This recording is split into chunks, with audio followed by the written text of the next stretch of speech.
Hi guys, it's me, Hager, also known as Blah Blah 1000. Welcome to my very messy dorm room at the University of Utah. I just wanted to talk about something that I've been doing lately with VR games. I've got both a Oculus headset and a PlayStation VR headset, and I've been playing a lot of VR titles because VR is a genre that interests me greatly. It shows a lot of promise. It's rough around the edges right now, but it's ridiculously fun.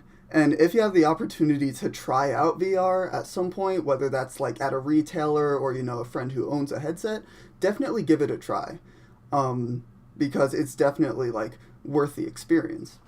Now here, I just want to talk about something I did a little over a month ago.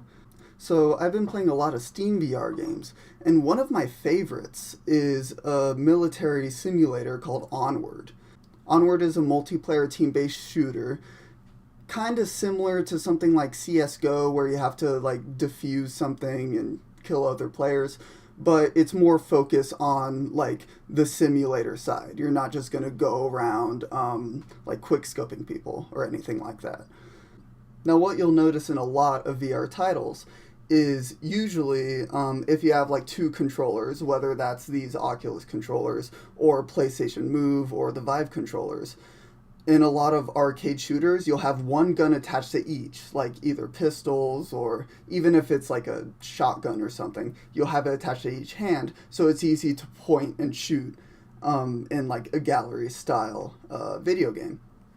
Now, what Onward and a lot of other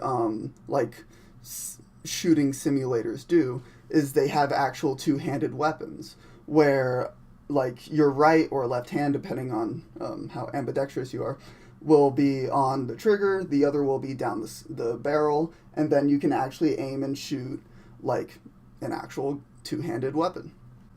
Now this is really cool and adds to the emergence in games because you have to manually reload the weapon most of the time. It's not like most games where you simply push one button to reload, like R or X. You actually have to take the magazine out, put it back in, and cock the thing back. I'm not a gun expert, but it has actual like gun mechanics.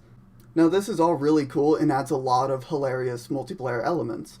But one thing I immediately started noticing, and this is an ongoing topic, is when you aim down sights with two controllers, there's not an actual stock connecting like your virtual gun to your shoulder. So it's going to be very shaky since both hands, you're not going to keep them completely still.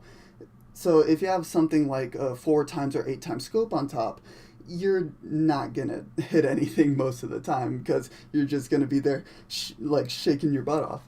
Now to solve this issue, what a lot of people do, especially on PC, is they either purchase or make their own VR stocks. Now what stocks do is they connect both your controllers together and connect them to your shoulder using like a plastic stock so that you have way better aim with your virtual gun.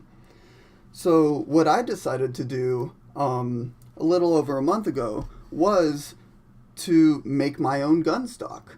When I moved to college, I also got access to 3D printers both in my dorm and at my local library. So I could easily find parts online and print the parts I needed to make my own gun stock. So that's exactly what I did. I have this beautiful piece of plastic. And here's the other part. I actually got magnets in here. So you can see I 3D printed some parts like these little clamps and then the actual holsters for the controllers, and then just attach them to like a long piece of PVC pipe, and then throw like a crappy little Nerf lanyard on there, and you have a pretty functional stock. And the reason I have like the detachable hand is for like all the reloading and like stuff like that, and then it just snaps back into place and you're back in business. Now, I'm not your friendly neighborhood handyman. I hardly ever do anything DIY. Usually I just buy stuff online to to fulfill my needs. However, for gun stocks, if you look online, they can get pretty expensive, especially if you get like fancy carbon fiber ones that are super light. And I just didn't feel like spending that much money on something just to hold my controllers together. So with that in mind, I thought it'd be helpful to teach other people who are new to DIY how to make something like this and research the parts you need. So for me, the first thing I did was immediately go to the Onward Discord, because they actually have a tab specifically for VR gun stocks where they post all the information on either where to buy them or how to make your own. So going in knowing I didn't want to buy my own stock, but I could 3D print my own parts, one of the top links for 3D printing your own gun stock is simply on Thingiverse. You can look it up yourself. Now, the very first design I was shown was purely 3D printing an entire stock, which means you had to print like 5 or 6 parts, which would each take an entire day to print depending on the speed of your 3D printer. For me and public use printers, it would take me a while to get all the parts printed and then assemble them. Now, I didn't want to do that. Thankfully, there's a lot of remixes on Thingiverse, and someone simply changed the model to make it so instead of 3D printing the entire stock, you could just use PVC pipe. So cool, I had an entire list of all the parts I needed. Now I just needed to find the parts at my local Home Depot and print the parts that I couldn't get at Home Depot. When it comes to printing for me, since I used a bunch of public use printers, all I had to do was put the files on like a USB thumb drive and then bring it down there, and then the people working at the 3D printing station did all of the work for me. So when it comes to settings and like all the specifications like that, I'm not the person to go to. You'd have to find that out with your own research. But everything else was super easy to find. Like Home Depot, PVC pipe, magnets, bolts and screws, all that was super easy to find. The only thing that was kind of unclear for me was the kind of glue to use, E6000. I don't know what that means. So I just got a tube of Gorilla Glue and it worked fine. It's stayed together all this time, so just when in doubt, Gorilla Glue, I guess. Now, I did get a couple things that weren't specified in this person's list, like these like little straps to attach the lanyard, and actually, instead of 3D printing the stock, I just made some out of PVC pipe here. But besides that, all of the parts are the same. So this is a legitimate like result. Now, I did run into 2 problems while building this.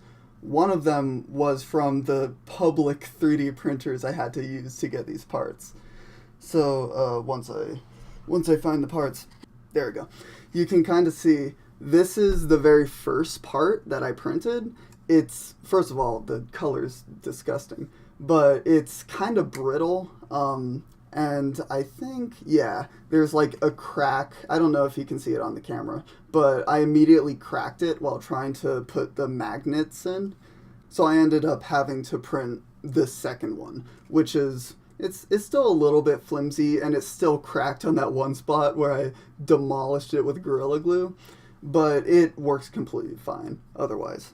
The second problem I ran into, though, is a problem that other people pointed out in the Thingiverse comments, is that if you want both hands detachable, instead of just one fixed hand on the end, let's say like, oh god, let's say you printed both of these out and you put them in, it doesn't hold the gun up very well. Like if I take this off of my shoulder, it kind of like starts dropping out of your hands, just because these magnets are pretty strong, but they're not strong enough to like hold this much PVC plastic. So instead, I just had the trigger hand fixed, and then if I wanted to reload, I just used the other hand, and that's worked completely fine. Now, I haven't used this stock in an actual multiplayer match yet, just because I haven't felt like playing Onward lately, but I do have some footage of me shooting just on like the Onward test range. And you can definitely see the difference, me using the stock to shoot compared to me just free-handing it.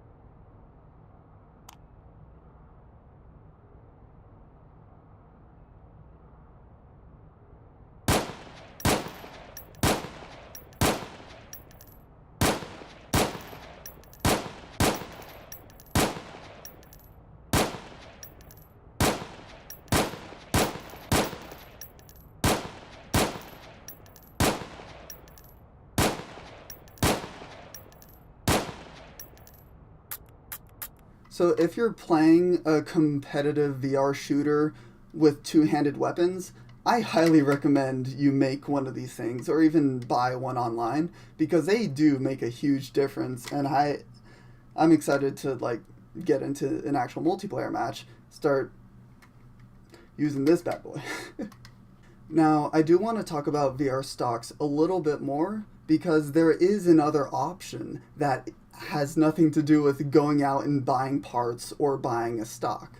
And that's developers integrating a virtual stock into their multiplayer shooters via software, completely eliminating the need for physical hardware.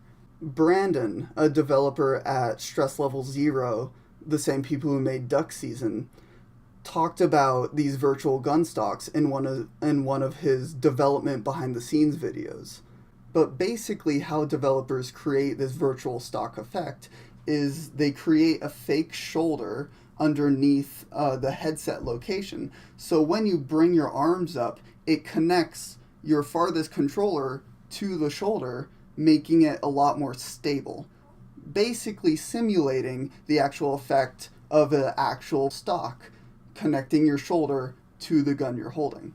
Now, a game similar to Onward called Pavlov already has virtual stocks in their game.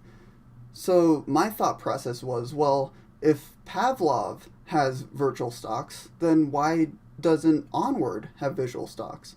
So I went to the Onward Reddit to see what people thought of virtual stocks in their games. And what I found is that the subject is actually kind of controversial in a way. On one side, people want virtual stocks to eliminate the need to get physical stocks and level the playing field between people who don't have stocks and people who do have stocks. The other side of the argument, people are saying if everybody has virtual stocks in a tactical game like Onward, it's going to make snipers overpowered, and people are going to start demolishing lobbies because they can actually aim now.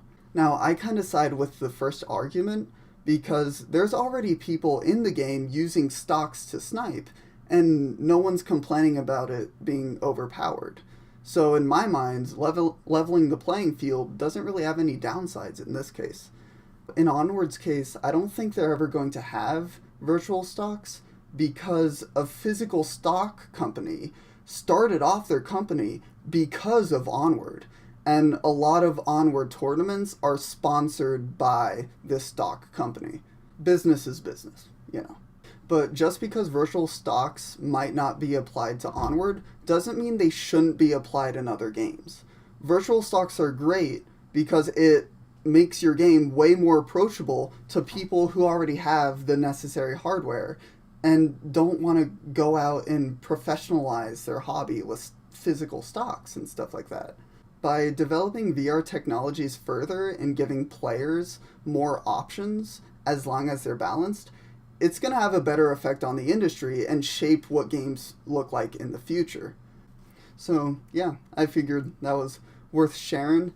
It's something new in the industry, and I think it's interesting to see hardware play a bigger part in skill gaps in games.